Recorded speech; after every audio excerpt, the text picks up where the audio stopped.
et du corps et des trucs, là il n'y a pas de problème. Et puis bien entendu, les gens ont voulu, je veux dire, je ne sais même plus comment les appeler, quoi. Tous les participants, un certain nombre, ont eu envie de frais type beurre, fromage, saucisses. Ici, nous on n'a pas crêpes saucisses, mais on bouffe quand même des saucisses, faut pas abuser. Qu'est-ce qu'il y avait encore je ne sais pas quel produit, du fromage, je ne sais pas. Et alors là, la personne qui s'est chargée de ça, je ne sais même plus qui c'était, a procédé de la façon identique. On n'a pas d'argent, parce que le loyer c'est le loyer, et les comptes c'est les comptes, mais on n'a pas d'argent à côté, on n'a pas d'accumulation financière. Et ben, elle a mis une boîte en disant, ben voilà, moi j'ai repéré un frigo, ça coûte 500 balles, dès qu'il y a 500 balles, j'achète un frigo. Nous actuellement on en a 3 quand même, donc ça a dû motiver. Nos commandes ont lieu toutes les 3 semaines. On a fixé un jour parce que sinon c'était trop le souk. Là pendant le confinement justement, ça a été un peu le souk à cause de ça, parce qu'ils pouvaient livrer ou ne pouvaient pas livrer, c'était quand même un peu perturbé le circuit. Donc il y avait des livraisons pratiquement tous les jours et tout, ce qui n'était pas gênant, puisqu'on avait plein de gens qui ne travaillaient pas non plus, donc ils pouvaient être là. Et on ne s'est jamais cassé les pieds sur le nombre d'heures ou des trucs dans le genre. Alors là-dessus, que dalle, on était prioritaire puisqu'on était de l'alimentaire de toute façon. Et donc, ils font attention à ce que les produits, parce que quand on fait ça, on connaît les produits, ben, ne se perdent pas. Ils regardent les dates de péremption. Si c'est au-dessus des 3 semaines, c'est déjà très très bien. Et puis, quand les yaourts sont périmés, on les mange. Non, mais on ne se pose pas de questions. Et puis, c'est comme ça. Et puis, s'il y a des gens qui ne mangent pas, ils ne mangent pas, c'est pas grave. Mais il y en a d'autres qui le mangeront. Donc, les pertes dans ce rayon-là, c'est du niveau 0,0001% peut-être, c'est complètement ridicule. D'autant plus que on vend à prix coûtant. La seule chose qu'on a été obligé de faire, et ça c'était pas voulu, c'était d'arrondir aux 10 centimes supérieurs. Pourquoi? Parce que les gens ne savent pas compter. On n'a pas d'informatique, il faudra qu'on parle juste d'informatique. On n'a pas d'informatique, on a les classeurs, les fiches, et chacun calcule. Waouh, qu'est-ce qu'on s'est marré, Parce que de temps en temps, quand on fait l'inventaire, on est obligé de savoir combien il y a d'argent.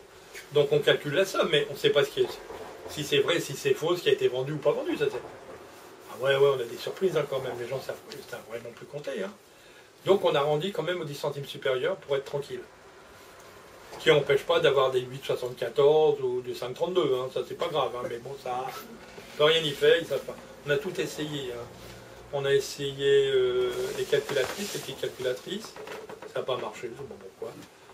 On a essayé les ardoises avec la craie. Moi j'ai proposé le boulier, personne n'a voulu.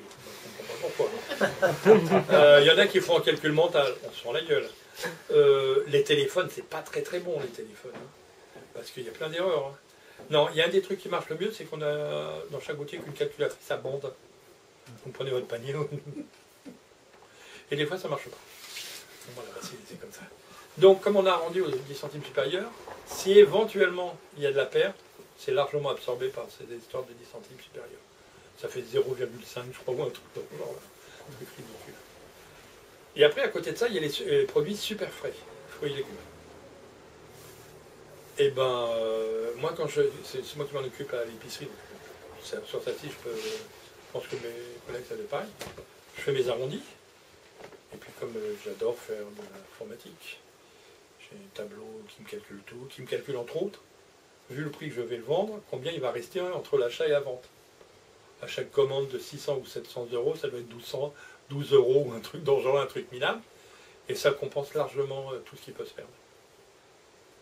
Et puis si jamais il y a un problème, qu'on arrive en fin d'année qu'il y a un problème, eh ben on sortira notre caisse, là. Ça vous a plu, bon, ben on s'est un peu gouré, il nous faut 50 balles, bon, on retrouvera les 50 balles. À partir du moment où les gens se sentent bien et ont envie, on peut tout faire. On peut vraiment tout faire. Alors, je voudrais revenir sur ces denrées périssables. Là. Dans l'idée, c'est que c'est le fonctionnement d'une AMAP, c'est-à-dire qu'il y a un jour de livraison, les gens viennent ce jour-là pour les récupérer ou... Moi, je fais livrer toutes les semaines, mais la différence... Alors, je vais répondre d'une façon indirecte. Dans l'ensemble des structures, on a 3 méthodes d'achat.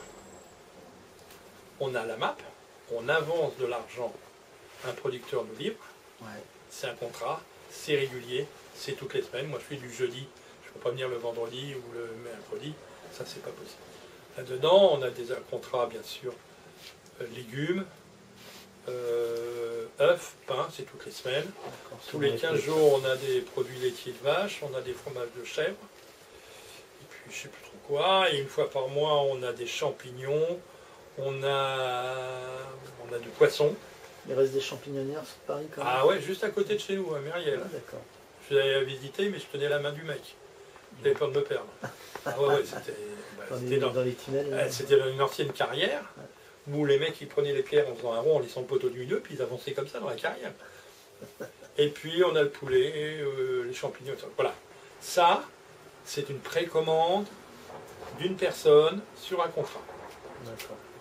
Sachant que n'importe qui peut venir chercher son panier, on s'en fout complètement. Il y a des listes, n'importe qui, il n'y a pas de carte d'identité, il n'y a rien du tout, bien sûr. Ça, c'est notre première technique. La deuxième technique, ce sont les achats groupés. Très souvent, ce qu'on dit, c'est que c'est bien de commencer par des achats groupés quand on va faire une épicerie. Parce que ça groupe aussi les gens, au passage. Là on a tout et n'importe quoi. Là, on a du cochon basque. On a beaucoup de viande, entre autres, parce qu'on n'en vend pas tellement dans les autres lieux. Des trucs dans ce genre-là. Là, c'est pas cyclique, mais c'est quand une personne décide de dire « Tiens, moi, je mangerais bien du fromage du Jura. Je vais en faire profiter les autres. Je me mets en cheville. » Je dis fromage du Jura parce qu'on le fait tout le temps, ça. Je me mets en cheville, je prends les commandes, je les commande et je les installe pour que les gens viennent les chercher. Ça, c'est achat groupé. Par exemple, si je prends l'exemple du Jura, c'est que il y a un copain qui avait lancé ça, il l'a fait 3 fois, il en a eu marre, il a laissé tomber. Il a dit qu'il veut le reprendre, puis quelqu'un d'autre l'a repris. Puis pendant 2 ans, personne ne l'a repris, bon, on n'a pas bouffé le fromage du Jura. Puis quand quelqu'un a voulu bouffer du fromage du Jura, il l'a repris, c'est tout. C'est pas... Ça, ce sont les achats groupés. Et le troisième, on a les épiceries. Il y a des produits en rayon et on vient les chercher quand on peut. Donc, quand les fruits et légumes arrivent, ils appartiennent a priori à personne et à tout le monde, et tout le monde peut venir en acheter. C'est une prise de risque qui est différente de celle de la MAP. La MAP, il n'y a pas de prise de risque, chacun a son panier. Mais l'épicerie. Bon, après, on connaît un peu les produits. Moi, ça doit faire 3 ans, je connais un peu les produits, je connais un peu les habitudes. Par exemple, je sais que si jamais je ne mets pas 2 caisses d'avocats quand les avocats italiens sont arrivés, on me fait la gueule. Que si les ananas, je prends ceux-là et pas les autres, on me fait la gueule. Bon, on finit. Et puis en plus, les gens... on a des allers-retours automatiquement. Parce que déjà, moi, quand je vais en acheter, j'ai mon propre aller-retour. Quand je vais en acheter, je rencontre du monde qui en achète, qui en parle. Et puis des fois, là, j'avais reçu une liste, quelqu'un qui voulait du céleri rave. Bon, du céleri rave, bon, d'accord. Bon, moi, je ne suis pas fan du céleri rave. Hein. Déjà l'hiver, quand il faut en mettre dans la soupe, c'est limite, mais bon. Et en plus, bon, après, elle m'a expliqué que comme elle avait eu une maladie, que le céleri rave et tout, elle en a pris une caisse de 8 kilos. Moi, je lui commande ces 8 kilos de céleri rave. Et puis, si elle me dit, j'en prendrai que 5 kilos, je me dis 3 kilos, ça va partir.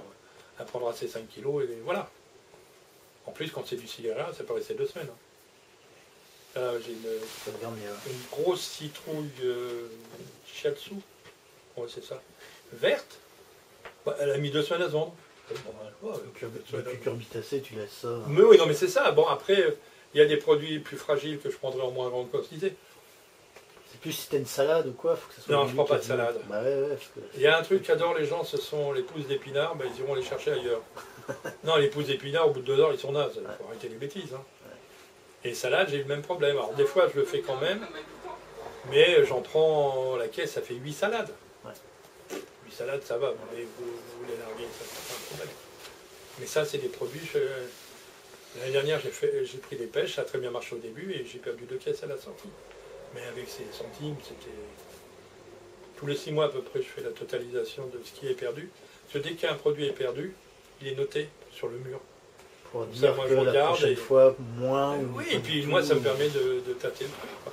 Puis des fois, on voit un bocal de cornichons. Quelqu'un qui a fait tomber un bocal de cornichons, puis c'est tout. Et cette expérience que tu maîtrises maintenant, là, tu la partages? Comment ça se passe? Est-ce qu'il y a d'autres gens qui commandent du frais avec toi? Ah ben oui, bien sûr, parce que on est toujours responsable de sa filière. Moi, la filière fruits et légumes, j'ai dispatché dans déjà les 2 autres boutiques qui n'en avaient pas. Moi, j'étais le premier à le faire. Il y a eu Bel Air et après il y a eu la gare. Et à l'intérieur même de la ferme, où je suis pas tout seul. Moi qui passe les commandes, mais j'ai 2 personnes qui vont réceptionner systématiquement, qui vont me faire les commentaires. Et je leur envoie le catalogue le lundi, ils m'envoient ça le mardi, comme ça je vois si il y a des choses que j'aurais oubliées ou pas oubliées. Ou des choses qui vont être en doublure avec la map, dans ce cas-là je ne vais pas les prendre. Voilà, c'est ce genre de... On ouvre quand? Des salades. Ah non, pas avec des salades. Il n'aime pas les salades. Oh non, le pire c'est l'endive. Du coup, moi j'avais une autre question technique et après on pourra discuter de l'utilisation de l'eau, mais c'est justement, c'est quoi, vous ouvrez combien de fois par semaine? Alors, c'est quoi la régularité, quoi? Quand ces commissions, les fameuses commissions éphémères du début, se sont créées, elles ont proposé, c'est nous qui l'avons géré dans la commission où on était 5. Il a fallu trouver des jours d'ouverture. Qu'est-ce que j'en sais, moi, quand les gens sont libres pour faire leur cours? J'en ai pas du tout la moindre idée. Je savais que le dimanche matin, ça pouvait marcher parce qu'il y a la messe. Et comme on ne s'adressait pas aux gens qui allaient à la messe, franchement, on pouvait gagner. On ne l'a pas fait le dimanche matin parce qu'il y a aussi ceux qui font la sieste. On ne peut pas tout à fait quand même. Et bien, on s'est dit, ben voilà, on va faire le samedi. Et le samedi, on va le faire à cheval sur le moment du repas. Pourquoi? Parce qu'il y a les gosses, peut-être qu'il y a des autres. Mais c'était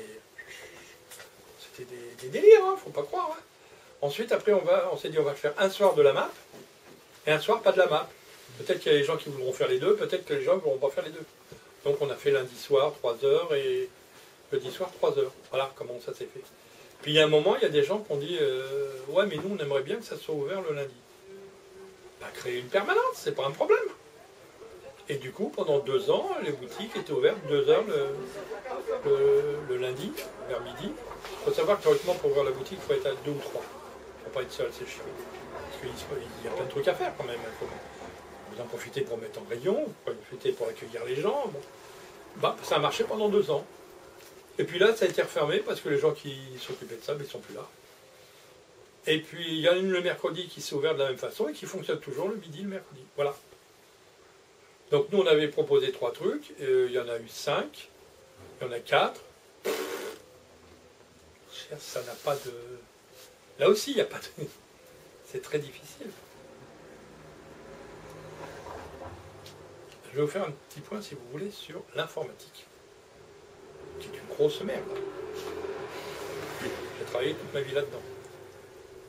Et quand on a ouvert, bah, y en a qui se sont dit, ouais, ben on va mettre une caisse informatique, comme ça on pourra tout gérer, les comptes et tout. Je trouve que j'arrive à convaincre du monde, j'ai réussi à dire, non, on ne fait pas. Il y a des expérimentations sur lesquelles vous pouvez revenir après, mais il y a des expérimentations sur lesquelles on ne peut pas revenir. Et si on prend l'habitude de le faire en informatique, on ne reviendra pas. Même si on trouve qu'il y a des bêtises ou des trucs d'informatique.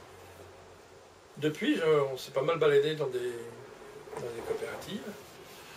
Et l'informatique centralisée, je parle bien de l'informatique centralisée, c'est-à-dire l'informatique qui va tout gérer. Les entrées, les sorties, les stocks, les abonnements, les intérêts, tous ces trucs-là. C'est une catastrophe. Après, l'informatique ponctuelle, moi je prends un tableur pour passer ma commande, bien sûr. J'aurais pris une calculatrice à... Ça, c'est pas un problème. Mais l'informatique qui gère tout, c'est une catastrophe. Déjà, elle génère du pouvoir. C'est un truc de fou. Tous les gens qui sauront dominer le logiciel de caisse et de gestion de stock, ils auront le pouvoir. C'est un truc de dingue. Ensuite, il va falloir former les gens. Écoutez, moi je me suis mis sur un logiciel de caisse. Wow, c'est pas simple, hein. C'est pas simple, hein. Mais alors vraiment pas simple du tout. Mais le plus dur, c'est le pouvoir. Ça génère des erreurs aussi. Oh, l'autre fois, c'était ta craie. Super. Une épicerie qui est en train d'exploser, justement, entre autres, à cause de ça. Il y a quelqu'un qui était à la caisse, ils étaient même 3, et ils avaient 2 avocats pourris. Et leur problème, c'était comment le déclarer dans le logiciel. Mais ils en ont chié. À tel point que nous, on est resté une demi-heure, on n'a même pas pu boire un coup, on s'est barré. Ils avaient 2 logiciels, deux avocats qui étaient pourris.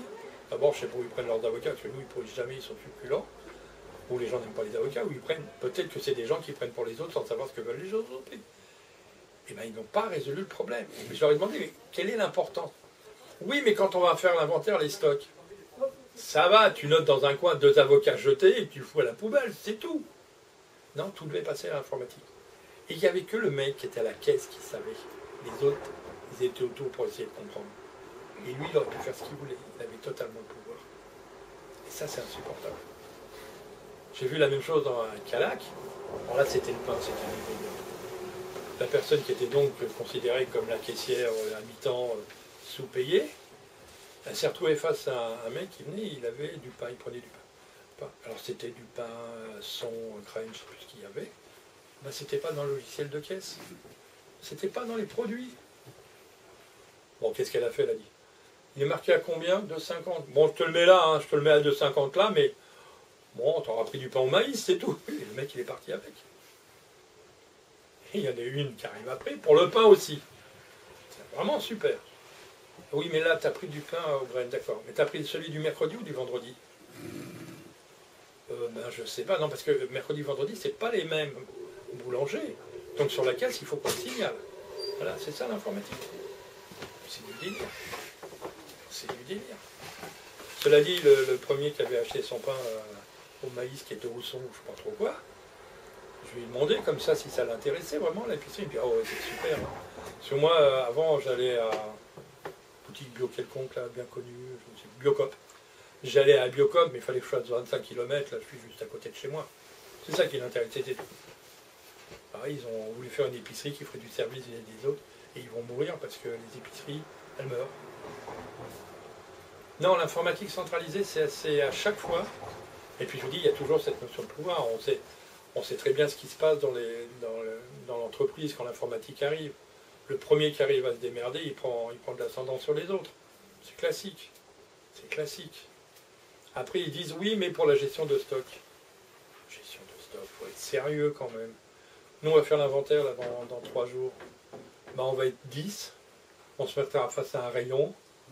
Et puis on notera sur des feuilles. Parce que nous, on fait que des inventaires en montant. On ne fait pas d'inventaire en nombre de produits. Bon, ben voilà, on va voir ça, on va réunir les feuilles, on va les taguer, c'est tout. Et les gens qui vont... Ah oui, mais pour les commandes. Mais oui, mais nous, les commandes, elles sont complètement décentralisées. C'est même pas qu'elles sont décentralisées, elles n'ont jamais été centralisées. Les commandes, elles sont... Ah, tout le monde peut en faire. Ben, chacun ira devant son rayon. Voilà, j'en ai pris 12, il en reste 11, j'en prends pas. Puis c'est tout. Quel besoin de faire un inventaire informatique? Si, on peut prendre cette feuille-là, aller avec sur l'inventaire informatique, les mettre côte à côte, et se pas rendre la tête pendant 3 heures, pourquoi il y a une différence. Hein, ça, si on a envie de le faire, on peut le faire. Mais ça n'apporte rien. Et toute l'informatique centralisée dans une épicerie, c'est ça. C'est le pouvoir, la complication, et puis ça casse la relation. De toute façon, ça casse la relation entre les gens. Parce que les gens, quand ils sont deux à s'occuper d'un rayon, ben, ils se parlent ensemble. Hein. Là, c'est que le mec qui parle tout seul à son informatique. Hein. Au niveau relationnel, c'est pas top. Hein. Ou on gueule sur la caissière parce qu'elle n'est pas capable de trouver le truc au bon moment. Eh bien oui, on recrée toutes les dissociations traditionnelles. Et ça, c'est dommage. C'est très dommage. Bon, on commence quand? Okay. Oui. Au niveau du nombre de personnes qui va être en stock, et à l'échelle par rapport au nombre qu'il y a... Ah oui, tu veux le nombre de personnes qui Après, passent les pour le commandes sens, ou ouais, des choses dans ce genre-là. Voilà. Écoute, sur la coopérative où je suis, il y a à peu près, on doit être 250 à peu près, donc potentiellement 250 acheteurs. Ouais. Il doit y avoir, je sais pas, 180. Quand même, ouais. Eh bien parce qu'il y a toujours quelqu'un qui s'occupe d'un truc, quoi. Ah ouais. On a un copain, lui, il nous ramène des pâtes à tartiner de la Creuse. Il y voit 2 fois dans l'année. Mais n'empêche qu'il suit quand même son rayon. Et donc, c'est un acheteur, puisqu'il commande, même que lui, on pourrait nous dire aussi comment on fait avec les produits, comment on choisit les produits. C'est l'acheteur qui choisit les produits. Il est responsable. Lui, typiquement, il avait acheté des produits, alors c'était parce qu'il ne voulait pas acheter de Nutella ou des choses dans ce genre-là. Le Nutella n'est pas interdit. Il n'y a aucun produit qui est interdit, hein, d'ailleurs. Aucun produit n'est interdit. À chacun de l'apporter et de le faire partager. Et donc lui, il avait pris un produit, il y avait de l'huile de palme. Vous savez que de dire l'huile de palme en ce moment, c'est pas bien. Non, il y a des choses, il ne faut pas les dire, quoi. Donc, lui, il n'avait même pas vu, en plus, lui, c'est plutôt genre vegan sur les bords, donc il a une sensibilité écologique massive. Je ne sais pas comment il fait, mais bon. Je ne sais même pas comment il s'habille. en plastique probablement. Mais bah, tout le monde lui a dit, bah, regarde, t'as acheté ça. Le mec, il dit, oh, bah, je me suis gouré, bah, je ne reprendrai plus. Il l'a posé, ça s'est fini, puis il n'en a pas repris. Et c'est un acheteur. Les produits, alors il y en a certains qui voudraient qu'on puisse censurer des produits. Ah ouais, censurer les produits directs. Alors, il y a le grand truc idéologique, on ne prend pas de produits qui viennent d'Israël. On peut discuter largement des choses, il faut arrêter les conneries. Et puis, il y a, on ne prend pas de Coca-Cola, on ne prend pas de Nutella. Nous, on ne s'est jamais posé cette question-là. Si quelqu'un en avait acheté, peut-être que ça aurait été boycotté sur place, ça ne serait pas vendu, la fois suivante, elle n'en aurait pas racheté. C'est tout.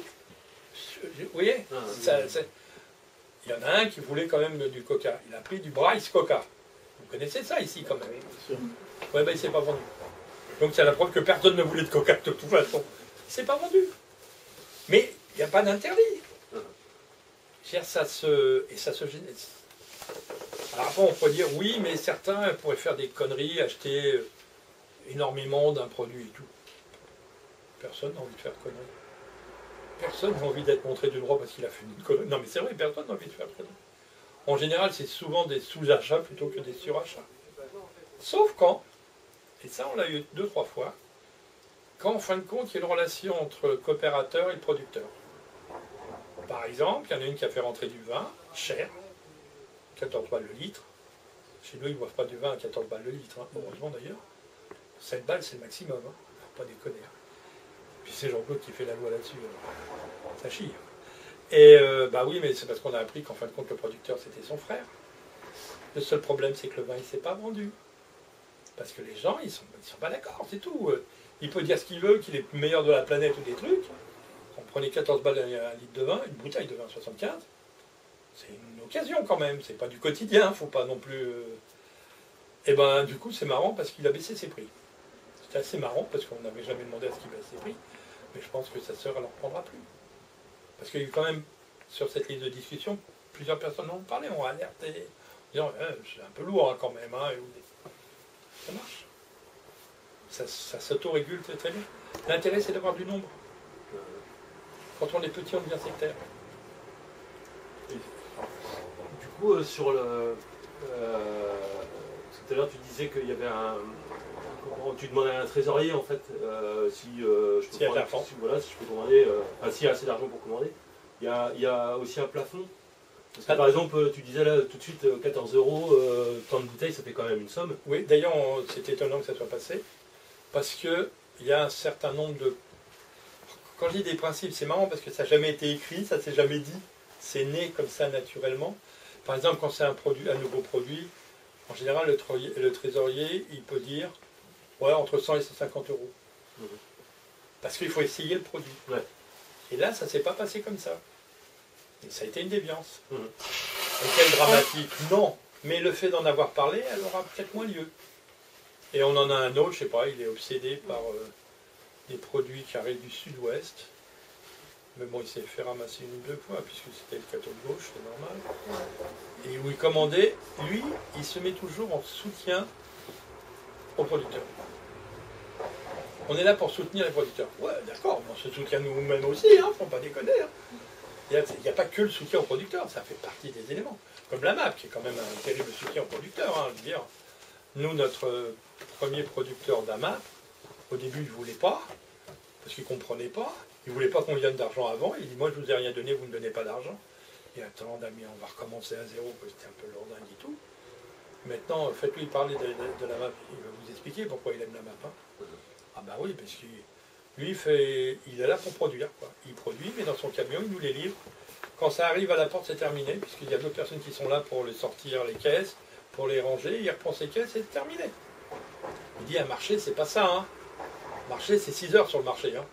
Et on reste jusqu'à 13 h ou 14 h, même s'il n'y a pas de vente. Il dit là, moi ça va, tout est vendu, tout est payé. Là, c'est des choses que comprennent les gens. Ça marche. Oh, il y a encore plein de trucs qui sont marrants. Mais on est vraiment parti du... On va créer une structure, et on n'a pas créé grand-chose en vérité. On a créé quelque chose où on s'empêchait de créer des règles dures.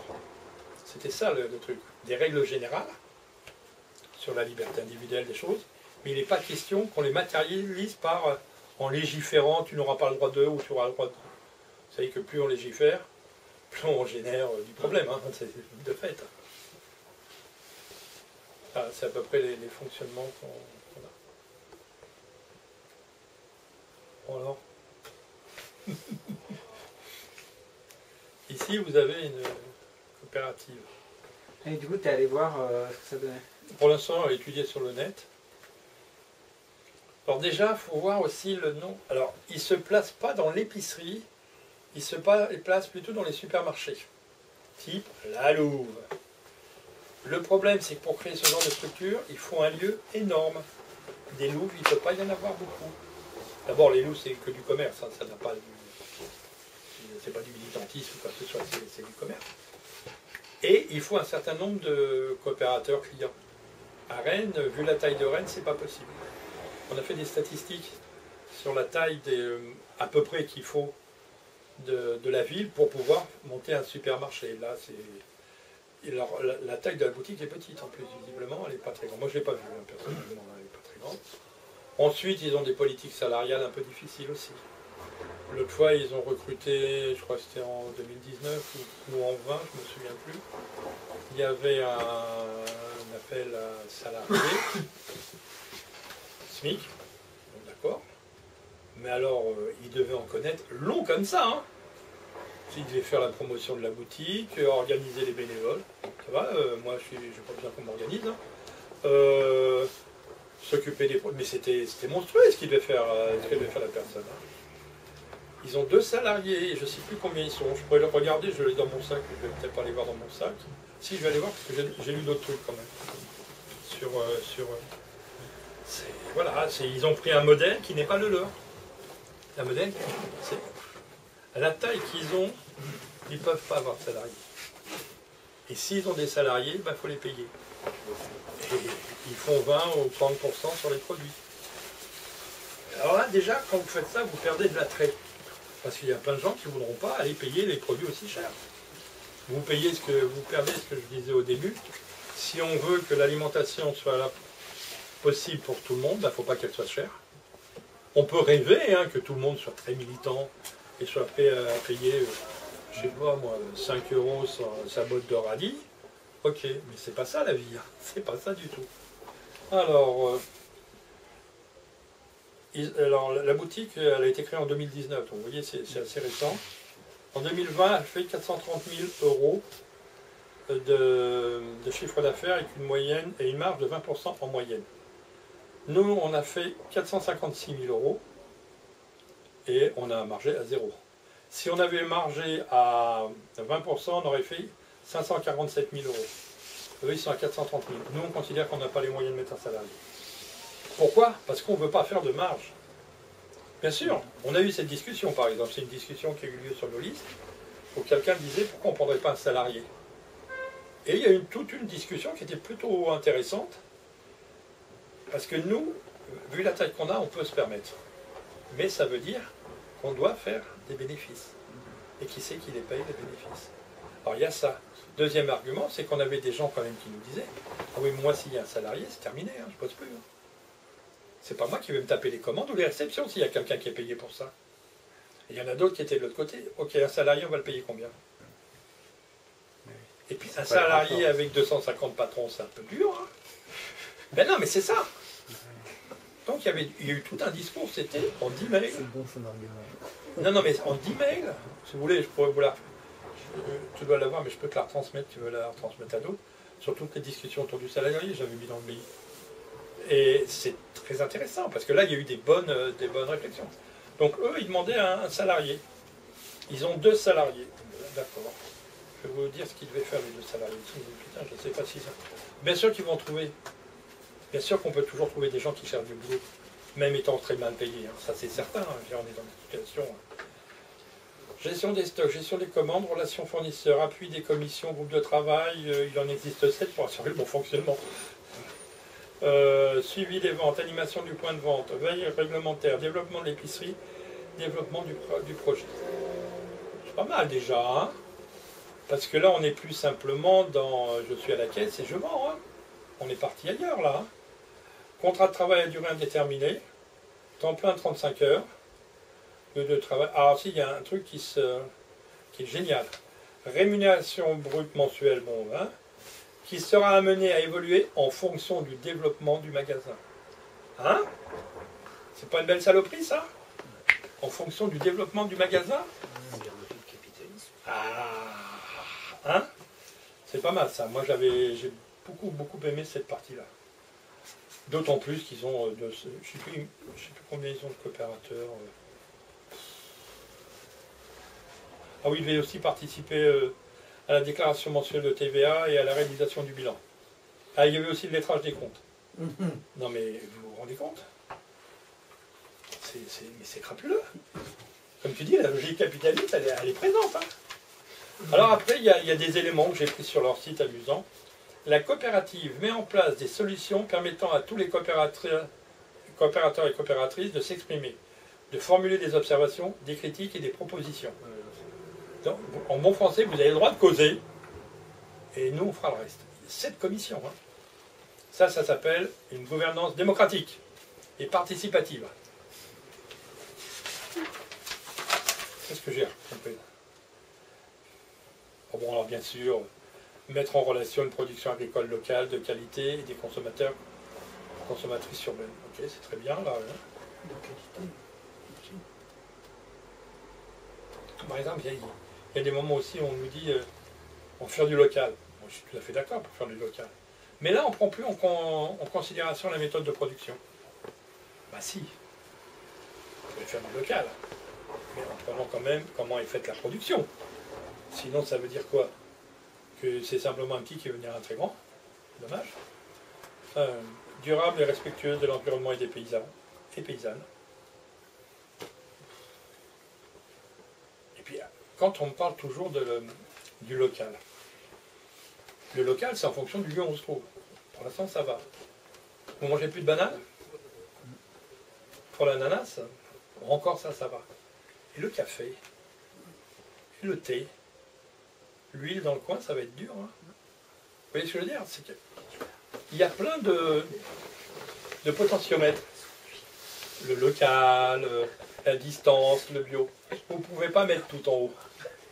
Parce que c'est pas possible. Avoir de l'huile d'olive locale bio, en Bretagne, je ne sais pas si les oliviers ça pousse beaucoup ici. Non, mais je déconne. De là à donner des olives en quantité. Avec le réchauffement climatique. C'est pour ça que j'ai acheté dans le Nord. Bon, et ensuite, il y a un truc qui m'énerve un petit peu. C'est vous vous engagez à travailler bénévolement 3 heures toutes les 4 semaines pour garantir le fonctionnement du supermarché. Il y a plusieurs choses. C'est dans le contrat de travail, ça? Non, ça c'est pour quand tu es bénévole. C'est pour les bénévoles. Quand tu es bénévole. Bonjour. Il y a vos flyers qui se font la malle dans la rue. Ah, c'est vrai? Ah bah oui. Je sais pas si c'est volontaire. C'est pour que tout le monde les lise. Je t'en remercie. Maintenant, mais. Merci. Ouais, il est sur la route quand même. En contrepartie, les membres bénéficient de produits de qualité à prix juste. Qu'est-ce que c'est le prix juste? Théoriquement, c'est le prix juste pour le producteur quand même. Là, le prix juste, il est quand même augmenté de 20% pour la boutique. Hein. Ouais, c'est parce qu'ils sont là, mais je les ai remis un peu. Alors là, souvent moins cher que dans la grande distribution, à qualité équivalente. Prenez bien la phrase. Les prix justes, souvent moins cher que dans la grande distribution, à qualité équivalente.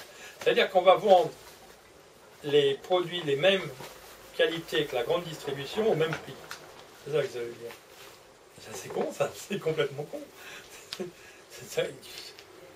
Ah, il y en a d'autres des comme ça. Ah oui, alors sur l'histoire de travailler bénévolement. Moi, je trouve ça très très bien, mais travailler bénévolement, ça peut se mettre en chiffres. C'est-à-dire, on peut calculer quel est le montant financier auquel ça correspond. Et bien, si c'est ça, franchement, ils ne sont pas des bons gestionnaires. Parce que, je ne sais pas, si vous mettez 100 personnes à 3 heures, ça fait 300 heures. À 300 heures, c'est combien? 35 heures par semaine, en gros, c'est 10 semaines. C'est 10 salariés. 151 heures par mois à peu près. Ouais. Voilà. Donc, Ça fait du salarié quand même, hein. C'est un truc, ça doit faire 8 semaines, une connerie dans le genre là. Et financièrement, ça veut dire qu'on pourra avoir un salarié supplémentaire à la place de ça. Ça va pas du tout. Bon, il y en a d'autres, hein, sur les commissions, à quoi elles servent.